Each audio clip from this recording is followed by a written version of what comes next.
Alors, Mythbuster... Je vais t'apprendre les bonnes manières. Buster a eu chaud au milieu du désert pour reproduire le mythe de l'astronaute de la dynastie Ming. Ça va être une bonne journée. Adam et Jamie vont aussi jouer les savants fous en quête de l'énergie gratuite. Il devrait y avoir une loi contre ça. La doublure de Adam va-t-elle perdre la tête à cause des pales du ventilo meurtrier? C'est horrible.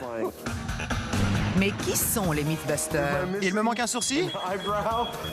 Adam Savage Je rejette votre réalité et la remplace par la mienne. et Jamie Heineman. Fais coin. Je ne dirais jamais que Jamie est un mauvais génie. À eux deux, ils ont plus de 30 ans d'expérience dans le domaine des effets spéciaux. Qu'est-ce qu'on s'amuse. Ils ne se contentent pas de recenser les mythes, ils les mettent à l'épreuve.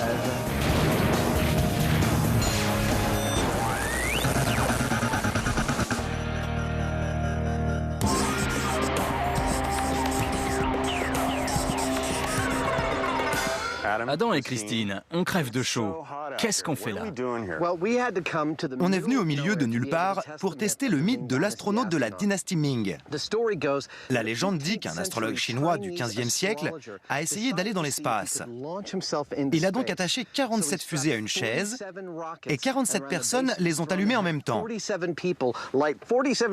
se serait alors élevé dans les airs au milieu d'un nuage de fumée et il serait arrivé dans l'espace.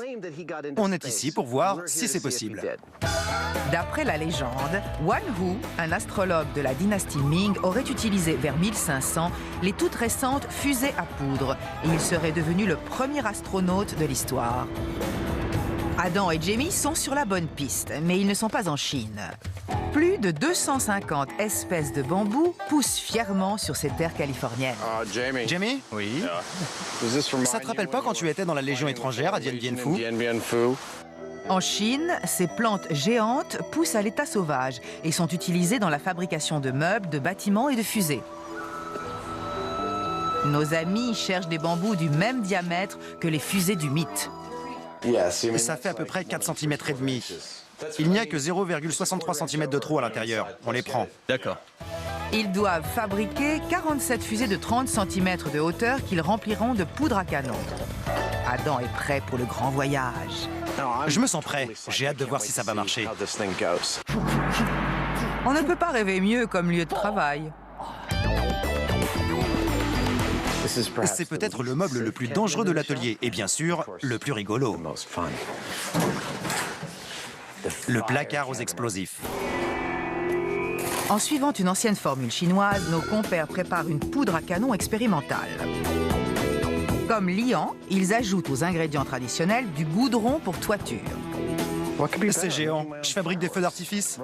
Mais les enfants, n'oubliez pas que même si je m'amuse bien, vous ne devez jamais faire la même chose chez vous. Avec toute cette poudre à canon, la chaleur à l'intérieur va être élevée. J'enroule donc de la ficelle autour pour assurer la solidité. C'est comme ça que les Chinois fabriquaient leurs fusées. Je fais comme eux. Quand la fusée est prête, il faut passer aux essais. Un dynamomètre va mesurer la poussée. Avec un peu de chance, on peut obtenir une poussée de 25 kg avec ça, non? Si je trouve la formule exacte d'une fusée moderne, oui.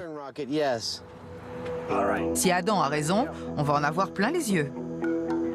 Les gars, n'oubliez pas qu'il faut faire très attention. Ce truc est une bombe maintenant. Bon, je vais voir s'il y a de la circulation. Je n'ai pas besoin d'être ici. On va tous reculer par ici. On peut y aller. 3, 2, 1... Mais la mise à feu est un échec. La poussée de la fusée atteint à peine les 200 grammes. Ça ne lui suffit même pas à décoller. La durée de combustion est de 80 secondes. C'est trop lent. Jamie, je crois qu'on a démontré que les Chinois avaient des chandelles romaines.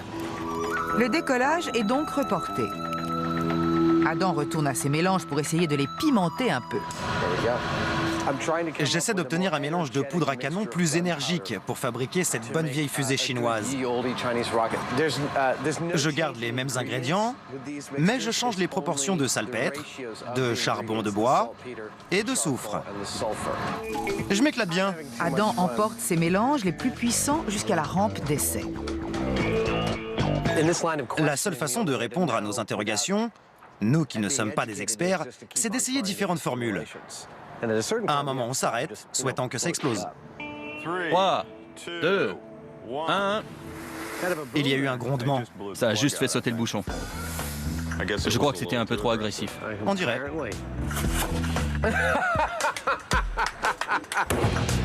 « 150 grammes de poussée. » Bon, on recommence. On n'a toujours pas de fusée qui arrive à soulever son propre poids. Toujours pas, non? C'est plutôt pas mal. 3, 2, 1, c'est parti. Ça a l'air bien. 340 grammes, c'est le mieux pour l'instant. On va avoir besoin d'aide de professionnels et de spécialistes en fusée. Ils ont déjà fait appel à des spécialistes. Des passionnés de feux d'artifice les avaient aidés à améliorer leur dragster propulsé par une fusée.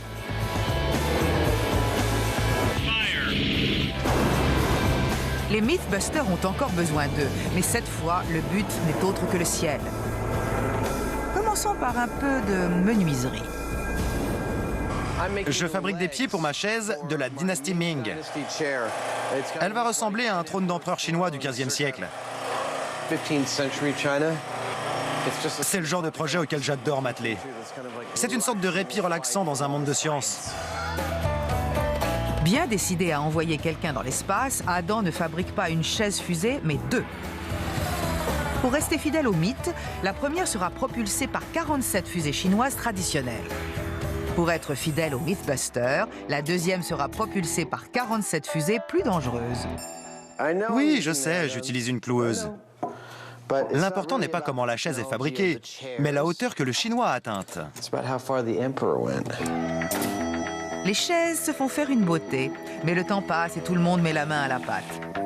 Voici des petits moules et voici des détails pour le fauteuil de la dynastie Ming. On fabrique des petits carreaux pour le décorer. Voici une représentation d'Adam et Jamie.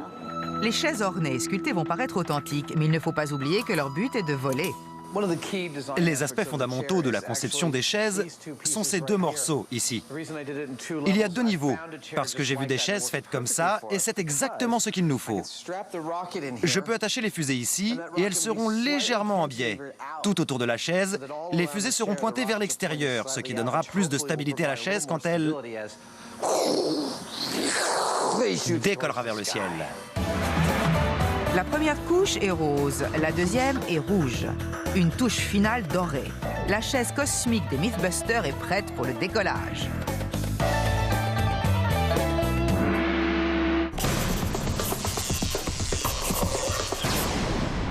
Jamie, dans tous les mythes qu'on a étudiés, c'est la première fois qu'on a un dossier aussi épais. Énergie gratuite, c'est notre record personnel.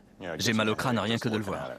On ne pourra jamais tester toutes ces hypothèses. Il y a de tout. Ça va de l'exploitation de la puissance de l'orgone au test de l'efficacité de l'eau juvénile.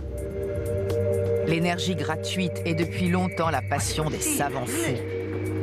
One man crazy, three very sane spectators. Au cinéma, on retrouve en général l'ignoble complot d'un inventeur fou qui sait absorber des quantités terrifiantes d'énergie dans la nature. It's alive. Oh, it's alive. It's alive. It's alive. It's alive. Adam et Jamie trouveront-ils un moyen de réduire leur facture d'électricité? Pour le savoir, ils ont téléchargé sur Internet des plans de dispositifs d'énergie gratuite. Ils vont les essayer avec l'aide d'un as de la technique, le docteur Geo Homsi. On commence par un système qui absorberait l'énergie de la courbure de l'espace. Messieurs, nous avons ici un absorbeur d'énergie de pression G. Je l'ai fabriqué avec des éléments que j'ai achetés dans un magasin d'électronique. Pression G, c'est le contraire de pression F. L'absorbeur d'énergie de pression G ressemble à s'y méprendre à ce que le commun des mortels appelle un oscillateur en anneau. On trouve ça sur des phares de vélo. Pour cette expérience, une pile lithium est branchée à un moteur et une autre pile lithium est reliée à un moteur ainsi qu'à un absorbeur d'énergie. Logiquement, le deuxième moteur devrait fonctionner plus longtemps en absorbant l'énergie cosmique de l'univers. La force est avec vous, les amis. Christine, la nouvelle recrue des Mythbusters, est chargée de surveiller l'expérience. Vous voulez aussi que je regarde la peinture séchée? Non, tu regardes bien. À la seconde où ça s'arrête, tu nous le dis et tu arrêtes le chrono, d'accord? D'accord. Très bien. Au nom de la science, nous attendons. Ça fait plus de 40 minutes. Je ne dors pas. Et ça tourne toujours. Dans un rebondissement fascinant, l'un des moteurs ralentit. Serait-ce l'énergie gratuite qui ferait fonctionner l'autre? Ça aurait été trop beau. C'est le moteur à énergie gratuite qui bat de l'aile. Ce n'est pas de l'énergie gratuite, ça consomme en fait de l'énergie. Oui. Au lieu de recharger la pile, l'absorbeur d'énergie l'affaiblit. Mais les deux moteurs sont laissés allumés toute la journée, au cas où l'énergie cosmique se déciderait enfin à faire son apparition. Avec tout ce boulot, a-t-on réussi à absorber de l'énergie de la courbure de l'espace? Un moteur fonctionne toujours et l'autre non. Et bien sûr, celui qui ne fonctionne plus est celui de l'absorbeur d'énergie. À partir de maintenant, il n'est plus question d'appeler ça un absorbeur d'énergie, mais un oscillateur à anneaux. Ça me va tout à fait. Ce mythe est bidon. On va faire d'autres essais. On n'a plus qu'à envoyer nos avocats aux mecs qui nous ont fait payer 25 $ pour ce petit schéma. Appareil à énergie gratuite numéro 1, bidon. Officiellement, le premier homme à être allé dans l'espace est le russe Youri Gagarin en 1961. Il est entré en orbite à près de 29 000 km/h à bord de la capsule Vostok 1. Mais d'après une légende chinoise, l'astrologue Wan Hu aurait devancé Gagarin dans l'espace à bord de sa chaise fusée en l'an 1500. Les voisins des Mythbusters sont prêts à supporter beaucoup de choses. Mais le lancement d'une chaise dans l'espace serait de trop. Nos amis se rendent donc de l'autre côté des collines, dans le désert de Mojave, en Californie. Le convoi cosmique arrive dans la zone d'essai. Nos amis sont autorisés à y tester le mythe explosif.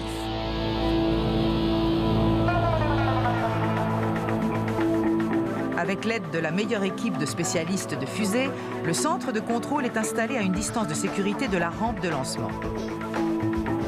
La lourde chaleur du désert est insupportable pour un apprenti passionné de fusées. Une longue journée commence pour Adam. Il fait chaud. Pour être sûr que la journée se termine en feu d'artifice, les spécialistes ont préparé un mélange super puissant pour la poudre à canon. Tu fais un gâteau? Pour fabriquer des fusées d'époque, tamisez une bonne quantité de poudre à canon et ajoutez une cuillerée de goudron. Et si vous ajoutez la sauce à la poudre, vous obtenez un mélange très explosif. C'est délicieux. Mais avec ce mélange volatile, ils n'ont parcouru que la moitié du chemin. L'équipe a rajouté une buse afin de réduire les ouvertures et ainsi augmenter la pression à l'intérieur de la fusée. La poussée sera donc plus forte et les performances seront augmentées d'autant. Mais si ça ne marche pas, tout risque d'exploser. 5, 4, 3, 2, 1, 0.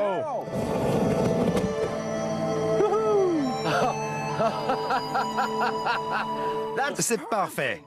C'est grâce à la buse. Ça va être une bonne journée. Grâce à la buse, la poussée de la fusée atteint les 2 kilos. Le travail à la chaîne peut alors commencer. 47 fusées sont remplies, amorcées et attachées à la première chaise. On a presque 23 kilos de poudre à canon là-dedans. Il va falloir faire bien attention.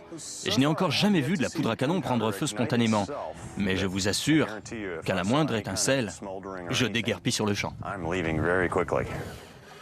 À la base de contrôle, les avis sont partagés sur la suite des événements. On ne va rien voir. Ça va faire boum et on verra un énorme nuage de fumée. À mon avis, la chaise va s'élever de 3 mètres et ça va faire boum. Tu crois? Oui. Tu crois qu'elle va décoller? Je pense, oui, j'y crois sincèrement. Pendant ce temps, une autre équipe prend soin de la deuxième chaise. Dans l'hypothèse où les Chinois auraient pu à l'époque fabriquer des fusées super puissantes, on a 47 petits propulseurs d'une poussée de 23 kg et d'une hauteur de 30 cm. On va les attacher à la deuxième chaise pour voir le décollage que ça aurait donné dans les meilleures conditions. Le passionné de fusée qu'est Eric Gates est impressionné. On n'est jamais allé aussi loin avec des propulseurs de fusée. Ça a dû être une sacrée expérience de voir Wan-Hoo s'envoler. Pour tester le mythe de l'astrologue chinois, il ne manque plus que le philosophe chinois. Il n'est pas difficile de deviner quel malheureux mythbuster va devoir s'y coller. On devrait lui enfiler les deux jambes en même temps, non? Je crois que t'as raison. Tu ferais autrement? Je mets mon pantalon une jambe après l'autre. Il est ressemblant, il est beau. Je vais t'apprendre la bonne manière. Je crois que Buster, alias Wan-Hoo, est prêt pour le décollage. La première chaise fusée est prête. Voici venu le moment dangereux. 36 kilos de poudre à canon, 22 imbéciles et un mannequin cobaye. On s'éclate. Revenons-en à l'énergie gratuite. Adam a trouvé sur Internet les plans d'un appareil censé absorber l'énergie des rayons solaires. J'en ai un ici qui me réjouit. C'est une roue fonctionnant à l'énergie solaire appelée roue de Minto, du nom de son inventeur. Cette roue est composée de réservoirs reliés 2 par 2 par des tubes. La moitié d'entre eux est remplie de propane et plongée dans de l'eau. En théorie, quand l'eau est chauffée par le soleil, le propane se vaporise et se condense dans les réservoirs du haut. Quand ces derniers ont un poids suffisant, la roue se met à tourner. Le résultat? L'énergie gratuite. Enivré par la douce euphorie de la puissance, Adam se remet au travail. Dans l'espoir de dominer le monde entier, il enrôle sa fidèle assistante, la spécialiste des métaux, Scotty.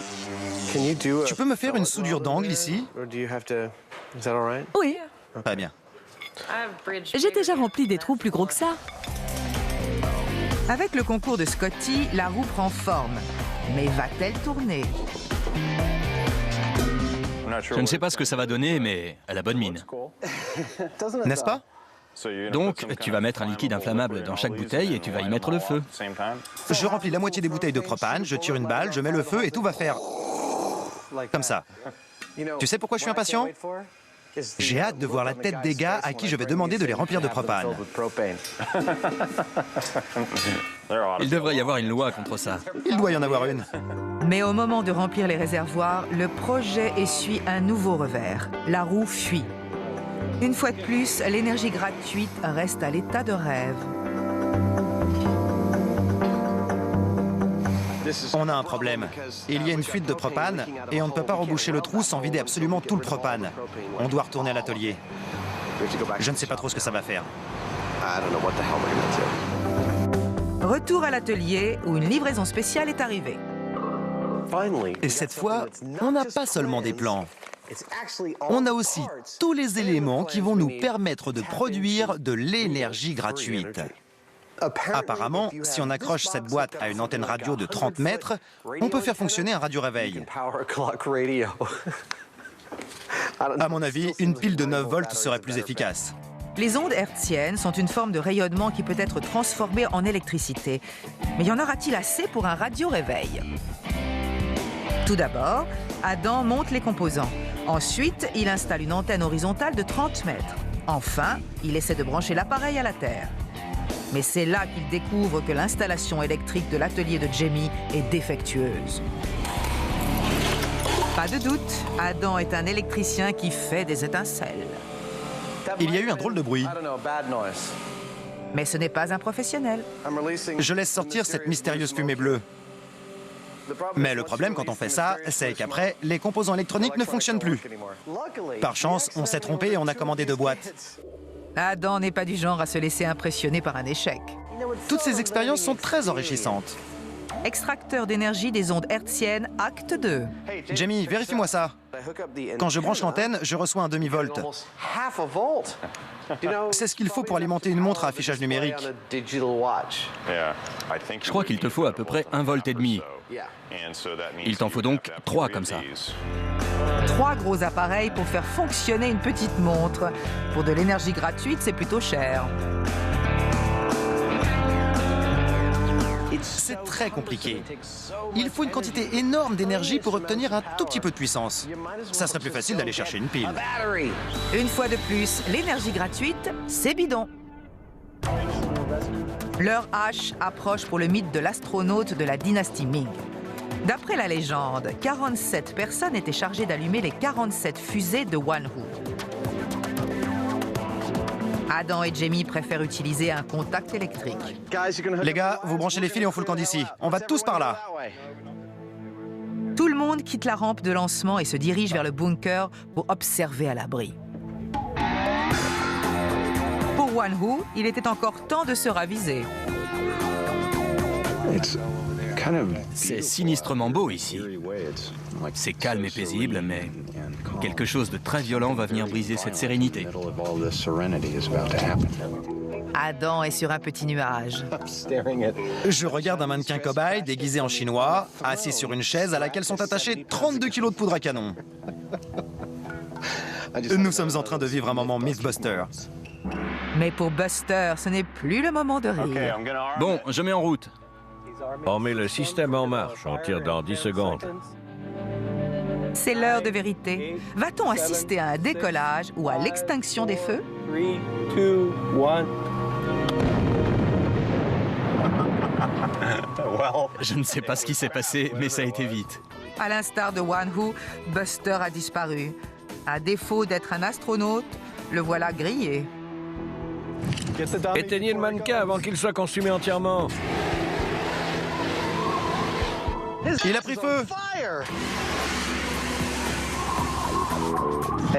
Je pensais que ce qui serait le plus dur à supporter pour lui, ce serait l'ascenseur de la mort. Mais il est calciné.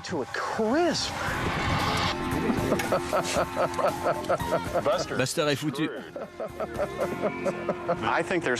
Je ne crois pas qu'il lui reste la moindre parcelle de peau intacte. Et franchement, je ne crois pas qu'on puisse y faire grand-chose. Il va falloir repartir de zéro avec Buster. On pourra peut-être récupérer quelques os, mais le Buster qu'on connaissait n'existe plus. Buster, alias le philosophe chinois, a été anéanti. La quantité de chaleur était inimaginable. Observons une minute de silence pour Buster. La chaleur provoquée par les fusées a causé une destruction et non une explosion. Ce qu'on a vu, c'est exactement ce qu'ont rapporté les témoins de l'époque. 47 fusées, de la poudre noire, et Buster a été transporté dans un autre monde, dans un nuage de fumée. Dès que Buster aura refroidi et que sa chair ne sera plus en fusion, on lui enfilera ce costume chinois et on l'installera sur la deuxième chaise qui possède 47 fusées modernes. On observera alors ce qui pourrait se passer lors d'un décollage dans les meilleures conditions possibles. 47 fusées modernes devraient permettre d'atteindre 1100 kg de poussée. Buster pèse 80 kg. Cette fois, la gravité a un adversaire sérieux. On a la nette impression que cette chaise-là va décoller. Et de peur que Buster ne tombe dans les premiers mètres, on a préféré l'attacher plus solidement que la première fois. On dirait que Buster est prêt pour le deuxième essai. Bon, vous allez tous entendre le compte à rebours. À la fin, les propulseurs vont chauffer pendant 4 secondes et demie. Soyez attentifs, car ce qu'on va voir est dingue. Regardez bien et ne bougez pas. Pour la deuxième fois, Buster est prêt pour le grand voyage. 5, 4, 3, 2, 1... C'est parti!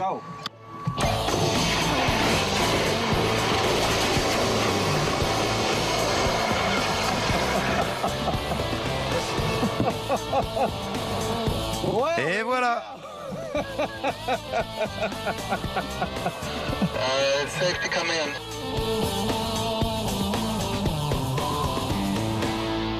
Cette fois, c'est sûr, il a décollé. Oh, ma pauvre chaise. Mince. On a bien fait de l'attacher solidement. On ne pouvait pas en demander beaucoup plus. Il a perdu une jambe. Cette fois, l'articulation de la jambe n'a pas tenu. La caméra ultra rapide montre que Buster s'est envolé, mais qu'il a ensuite plongé dans le néant à cause de la puissance des fusées. Les gars, je crois qu'on a un mythe bidon. Il est impossible d'allumer 47 fusées en même temps. Vu le mal qu'on a eu, vous imaginez ce que c'était à l'époque de la dynastie Ming. Même si on réussissait, ça finirait en boule de feu. Même si on avait tous les éléments pour que ça marche, il est impossible que cette chaise et ses fusées atteignent les 29 000 km/h et entrent ainsi en orbite. Effectivement, mythe bidon. Mythe bidon. Complètement. Rentrons, j'ai besoin d'un bon bain. Malheureusement pour Wan-Hoo et Buster, c'est un autre mythe bidon. Attention, ce nouveau mythe ne manque pas d'air. Qu'est-ce que tu as là, Adam? J'ai un mythe qu'on va tester. C'est un classique. Un ventilateur de plafond en marche peut-il trancher une tête? Super. Ce mythe a plusieurs versions. Dans l'une d'elles, un mari et sa femme font les coquins. Lui est déguisé, il saute vers elle. À un moment, il bondit trop haut et il est décapité. Dans une autre version, des gosses s'amusent à sauter sur un lit et l'un d'entre eux saute un peu trop haut. Deux mythes, donc deux installations. Pour tester le rebond sur le lit d'enfant, ils vont avoir besoin d'une fausse tête et d'un ventilateur. Pour le mythe du saut des amoureux, les pales devront directement être à la hauteur du cou. Et il va sans dire que vous ne devez pas essayer ça chez vous. Avant de couper une tête, il faut la trouver. On va devoir en fabriquer une. On en a déjà fait beaucoup en gel balistique. Je sais que c'est un peu dégueulasse, mais là on va devoir mettre une vraie colonne vertébrale. Bien sûr, on ne pourra pas en avoir une humaine, mais j'ai pensé qu'on pourrait en utiliser une de porc. Alors que Tori part à la chasse aux cochons, les filles vont faire les magasins. Scotty, tu crois qu'ils vendent quoi ici? Je crois qu'on est au bon endroit. Tu crois qu'on va trouver un ventilateur ici? Si le ventilo de la mort existe, elles le trouveront dans ce magasin de ventilateurs. Vous pouvez nous montrer votre ventilateur de plafond le plus courant, celui que vous vendez le plus? Bien sûr. Le plus courant, c'est celui-ci, avec les lampes en dessous. Les pales sont standards. Elles mesurent 1,32 m. Ce ventilateur convient très bien au mythe, mais au cas où il ne serait pas assez tranchant, les filles en demandent un plus mordant.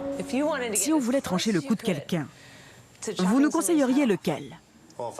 Vous êtes un pro des ventilateurs, dites-nous tout.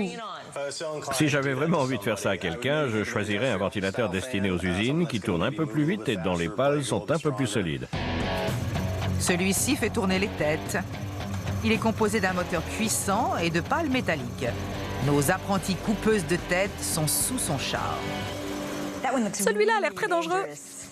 Moi, il me fait peur. Et on peut le rendre encore plus effrayant avec ses pales en métal. On va pouvoir faire des choses avec. Retour à la base. Le chasseur arrive. Alors, montre-nous ça. J'espère que vous avez faim. Je vous ai trouvé un porc de 70 kilos. C'est pas une blague? Wow! Wow!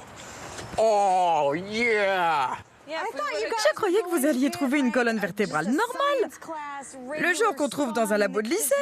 Et vous en apportez une qui a encore de la viande autour. Il nous faut de la sauce barbecue. Je n'arrive pas à croire qu'il ait rapporté une colonne vertébrale avec de la viande. C'est dégueulasse. Tout ça ne convient pas à l'estomac végétarien de Carrie. Le Mythbuster mangeur de viande doit s'attaquer à la colonne vertébrale et à ses restes de viande. Pour suivre la tradition des Mythbusters, c'est la tête de Adam qui sera tranchée. Lors d'une précédente expérience, des moules en gel balistique de la tête de Adam ont été utilisés pour tester le mythe qui dit que les piercings sur la langue attirent la foudre. L'expérience a démontré que seuls ceux qui arboraient un clou gros comme une poignée de porte prenaient des risques. Pour le mythe du ventilo meurtrier, la tête du mannequin devra ressembler le plus possible à l'original. Je vais couper ça pour que ça rentre dans notre moule. Tu veux faire ça maintenant? Oui. Tu veux... Je sors d'ici, je sors d'ici. La colonne vertébrale va raidir le cou. Mais comment faire pour la tête?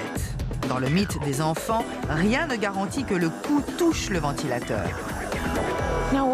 On fait quoi pour le crâne? Si on saute, il faut le faire très vite pour que le cou arrive à ce niveau. À mon avis, on a plus de chances de se faire scalper. C'est vrai.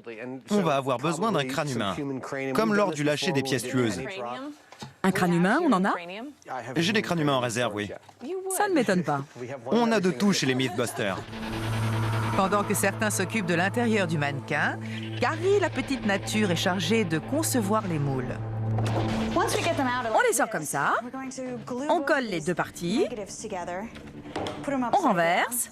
On remplit de gel balistique. On met un crâne, une colonne vertébrale et on a l'intérieur d'un être humain. Grâce à ses connaissances en effets spéciaux, Tori crée des artères en latex et les remplit de faux sang.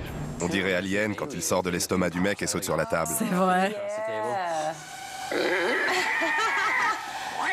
Il est vivant. C'est trop bizarre. C'est trop bizarre. Le cauchemar de Carrie n'est pas fini. La tête morbide prend forme. Étape suivante, la peau. Une couche de latex est peinte à l'intérieur des moules. Puis, on met le crâne. Les moules sont ensuite remplis de gel balistique utilisé par les médecins légistes pour reproduire la chair et les tissus. Enfin, c'est le tour des artères et de la colonne vertébrale. Je n'ai jamais rien vu de plus dégueulasse. C'est pas vrai. Ça a plutôt bien marché, non? Oui, très bien, très bien. Les têtes sont mises de côté et les Mythbusters s'attaquent au problème de la plateforme. Comment les têtes vont-elles toucher le ventilateur? Tori pense qu'ils ont besoin de l'avis d'un expert. J'ai besoin d'une sorte de petit monte-charge hydraulique. J'ai quelque chose qu'on avait fabriqué pour une pub il y a quelques mois. Ça nous servait à monter un gamin jusqu'à la caméra. Il pouvait supporter à peu près 25 kilos. C'est parfait. Le mythe dit que quelqu'un sautait sur un lit et a atteint le ventilateur. Le monte-charge de Jamie a permis à Tori d'économiser du temps et de l'énergie. Pendant ce temps, Scotty et Carrie sont en quête d'une salle d'essai. Scotty commence alors à travailler sur la plateforme pour les amoureux coquins. Des rails et un chariot porteront la tête jusqu'aux pales du ventilateur. J'introduis d'abord les fils. D'accord. Ils vont commencer par le ventilateur le plus courant. C'est bon. Une fois le monte-charge installé, Tori vérifie qu'il est à la bonne hauteur. Le monte-charge mesure 45 cm de haut. Il devrait nous permettre de soulever la tête jusqu'au ventilateur. Avec ce pouvoir de mort et de destruction entre les mains, Adam ne tient plus en place. J'ai l'impression d'être à la télé ici. Salut les gars! À plus tard! À plus, merci pour ton aide. Une plaque de plastique par balle est fixée pour protéger l'équipe qui observera l'expérience de l'extérieur de la pièce. Le décor est en place. C'est ignoble. Mais revenons à l'énergie gratuite. Adam a été découragé par la fuite de sa roue. Il faut qu'on parle tous les deux. On a essayé de remplir la roue avec du propane. Ça se sent? Il y a eu une fuite au niveau de ta soudure. Je t'avais demandé de bien me souder ça. Les gens qui ont mis le gaz ne veulent plus en entendre parler. Désolé. J'ai l'impression que tout ce qui peut mal se passer pour moi se passe mal. Ça va paraître prétentieux, mais à une époque, je savais faire des choses. Oh non.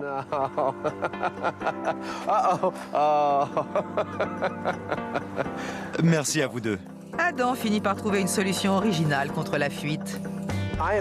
Je mets un tuyau sur chacun des tubes. Je vais alors pouvoir mettre de la colle au niveau des soudures qui fuient et recouvrir le tout de résine époxyde pour éliminer tous les problèmes qu'on aurait en soudant une pièce fondue sur un tuyau en acier. J'ai besoin de colle forte. La colle arrive, suivie de près par une résine époxyde extra forte. Pour que la roue fonctionne, elle doit être complètement hermétique. Adam laisse la résine sécher et va faire travailler ses neurones en folie sur un nouveau système d'énergie gratuite. On fait quoi maintenant? Le moteur de Bedini. Le moteur de Bedini? Tu sais que c'est le saint Graal des allumés de l'énergie gratuite? Rien de plus simple. Une batterie alimente un moteur qui fait tourner un volant, qui charge des rouleaux de fil, qui à leur tour recharge la batterie. C'est gagné. Voici un mouvement perpétuel. Il est important de garder l'esprit ouvert. Tous les principes qui font marcher les générateurs surunitaires n'ont absolument rien de scientifique. L'ingénieur électricien Geo Homsi a aidé nos amis à assembler les éléments. Grâce à ses compétences, ils sont bientôt prêts. Produis-nous de l'énergie gratuite. On y est, branche le modulateur. Modulateur branché. Le modulateur allume et éteint le moteur et économise l'énergie lorsque le volant tourne. En théorie, ce dernier doit recharger la batterie. C'est bon, il tourne. Je l'entends ralentir. Oui, on dirait. Là, on n'a pas besoin d'un chronomètre. Dans un dernier sursaut d'énergie gratuite, le moteur de Bedini s'arrête. On dirait mon grand-père. Il est mal en point. À chaque cycle, il pompe plus sur la batterie qu'il ne la recharge. Le principal problème des appareils fonctionnant au mouvement perpétuel, c'est qu'ils ne sont pas perpétuels. Surunitaire, hein? On a une efficacité de plus de 100%. Ça donne une impression de bien-être, tu ne trouves pas? Et si tu sous-entends que c'est la même impression que devant les œufs de Pâques ou le Père Noël, c'est vrai que j'ai une impression de bien-être. C'est fantaisiste. Le surunitaire, c'est sur-bidon. L'avenir de l'énergie gratuite dépend désormais de la roue à énergie solaire recollée. Si ça ne marche pas, les rêves de gloire de Adam disparaîtront à jamais. Il n'y a pas de fuite aujourd'hui. Tout va bien. La roue à énergie solaire est placée dans un réservoir d'eau qui sera chauffé par des lumières artificielles pour remplacer le soleil. La création de Adam déconcerte Jamie. Je ne sais pas trop quoi penser. En théorie, ça devrait marcher, si je comprends bien.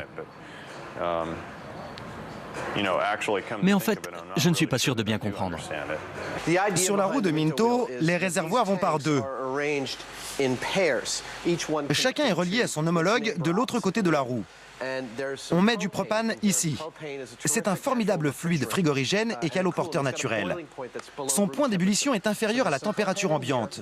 Donc, on a du propane ici. Quand on le fait bouillir dans l'eau, il monte vers ce réservoir qui l'alourdit. C'est ce qui se passe avec tous les réservoirs, et c'est comme ça que la roue tourne. C'est le principe. On va voir si ça marche en pratique. Et voici, sous vos yeux, la preuve que l'énergie gratuite est insaisissable.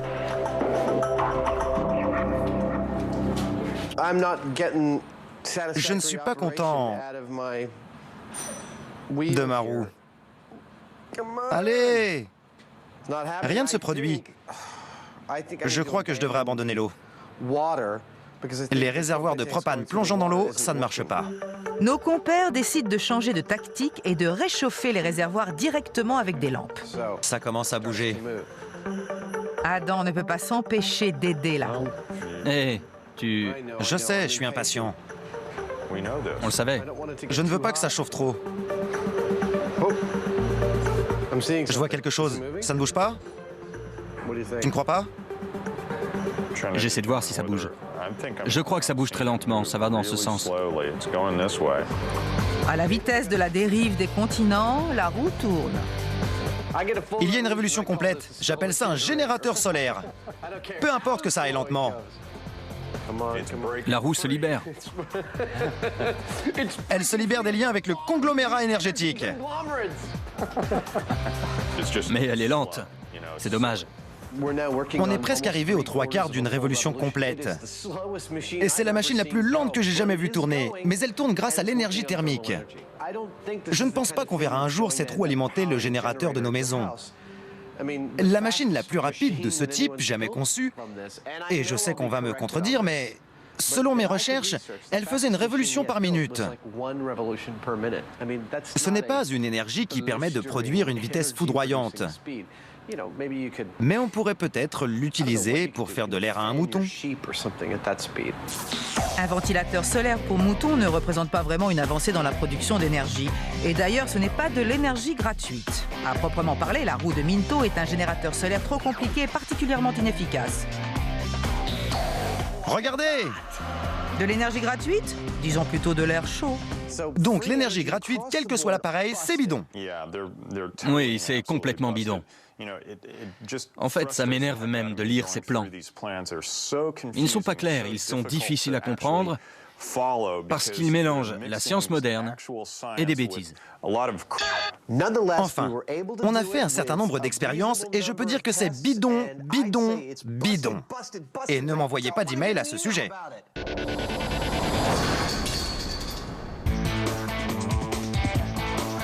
Revenons au mythe du ventilo-tueur. La tête en gel balistique est accrochée au monte-charge, avec sa colonne vertébrale, son crâne, ses artères en latex et sa peau. Adam est prêt à voir son double en gel balistique embrasser le ventilateur. Au premier essai, le système ne monte pas assez haut. Non! Qui a pris les mesures? Ça ne marchera pas. Vous voulez que ça touche où? Par là? À mon avis, personne de sensé n'aurait construit ça sans vérifier 2 fois l'endroit où la tête allait toucher le ventilo. Qui peut travailler comme ça? Apparemment, il n'y a que. Jamie et moi, on y aurait tout de suite pensé. Mais bon, ils apprennent, ils sont jeunes. Tout penaud, Tori surélève la tête. Je ne sais pas qui a mesuré ça, mais il va m'entendre quand je le saurai. Il va t'entendre quand tu sauras. Bon, on ferme la pièce. Le ventilateur atteint sa vitesse maximale, 42 km/h d'après le tachymètre. La tête est enfin prête pour le premier mythe. Sauter et toucher un ventilateur par en dessous. Et encore une fois, ne faites pas ça chez vous. Tout le monde est prêt? Ouais. 5, 4, 3, 2, 1.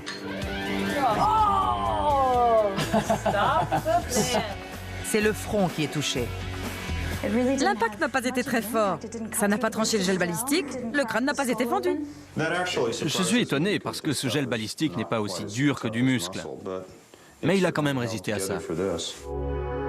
Le ventilateur classique tourne trop vite pour que la tête passe entièrement entre 2 pales, mais trop lentement pour blesser sérieusement. Le mannequin est touché au front et les pales rebondissent. Le premier mythe est bidon. Passons au deuxième, le saut des amoureux. Bon, on est prêt pour l'expérience. On va mettre le cou directement au niveau du ventilateur. On a des rails, une corde autour d'une poulie reliée à notre poste de contrôle. On va tirer la corde et envoyer la tête sur le ventilo. 5, 4, 3, 2,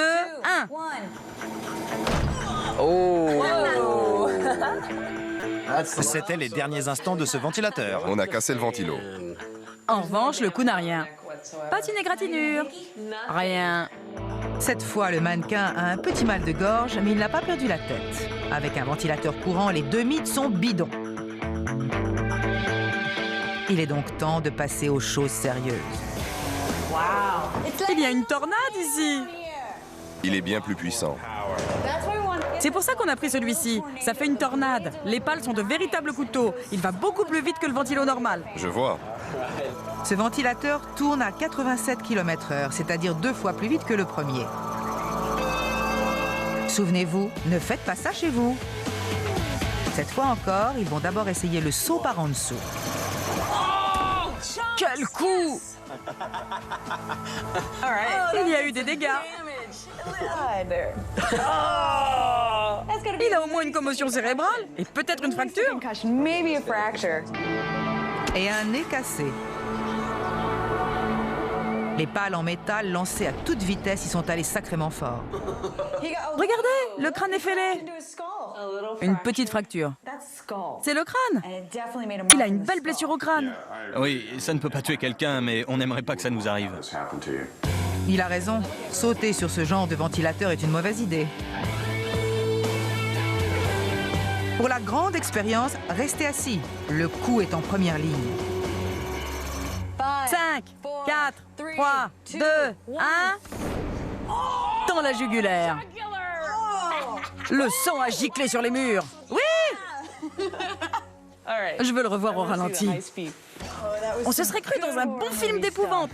Les compétences de l'équipe en matière d'effets spéciaux ont porté leurs fruits. Regardez-moi ça! Ça l'a coupé en tranches. Crac!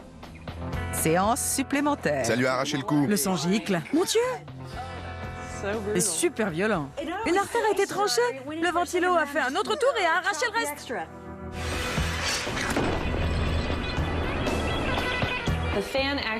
Le ventilateur a tranché le cou, la jugulaire et même une vertèbre. Ça aurait pu entraîner la mort. La mort, mais pas la décapitation. Le mythe est toujours bidon. C'est le ventilateur le plus puissant qu'on puisse acheter. Mais il n'était pas assez puissant. Et il faut donc qu'on fabrique le nôtre. On va essayer avec une tondeuse à gazon. Ils sont décidés à faire tomber les têtes. Ils veulent suspendre un moteur de tondeuse à gazon au plafond, y accrocher de grandes lames bien aiguisées et les faire tourner. Scotty fabrique les lames à partir de feuilles de métal. J'utilise un dispositif de positionnement et la lecture numérique trouve précisément le centre des pales. C'est très important. Si on ne les centre pas bien, tout risque de s'envoler. Et les pales risquent de taper les murs et même de traverser celui derrière lequel on sera. Pendant que Scotty recherche le centre, Tori fabrique un caisson pour le moteur de la tondeuse. Scotty termine ses lames mortelles qui permettent un rasage de près. Oh oui, elles sont bien affûtées. Je crois que la tête va s'envoler. Les pales faites maison sont attachées. Ça a l'air parfait. Et la touche finale pour une équipe bien soudée. Je vais faire un sacrifice terrible. Comme je suis la victime, on va le faire savoir à tout le monde. Et voilà. Vous me raconterez ce qui se passe, je ne vois plus rien. Vu les culs de bouteille, le mannequin ne voit rien non plus. Tori met le ventilateur en route. Les lourdes pales lui donnent du fil à retordre. Il accélère. Il paraît dangereux. Il l'est. Il garde l'équilibre. C'est du beau travail. Vous êtes prêts? 3, 2, 1... Mon Dieu, regardez ça. C'est affreux. Accrochez-vous, on le repasse au ralenti. Regardez, ça coupe tout. Waouh, qu'est-ce qu'il s'est passé? C'est une horreur là-dedans. La tête est découpée en morceaux. Regardez les lunettes. Attendez, elles sont là. Elles sont là. Et vlan! J'espère que tu n'avais plus besoin de tes lunettes. C'est génial. La tête est tombée, mais la colonne vertébrale est entière. Le mannequin n'a pas été décapité, mais c'est un ventilo tueur. Scotty, Tori, on va le mettre au panthéon des Mythbusters. C'est peut-être l'objet le plus incroyablement mortel que vous ayez jamais construit. Mais on n'a rien décapité. J'en viens pas comme c'est difficile d'arracher une tête. Ça a l'air très difficile de couper une tête. La blessure infligée par ce truc est mortelle. Mais notre mannequin n'a pas été décapité. Donc le mythe est bidon. C'est bidon. Complètement bidon. Malheureusement. Chapeau bas au Mythbuster. Le ventilo de la mort est bidon.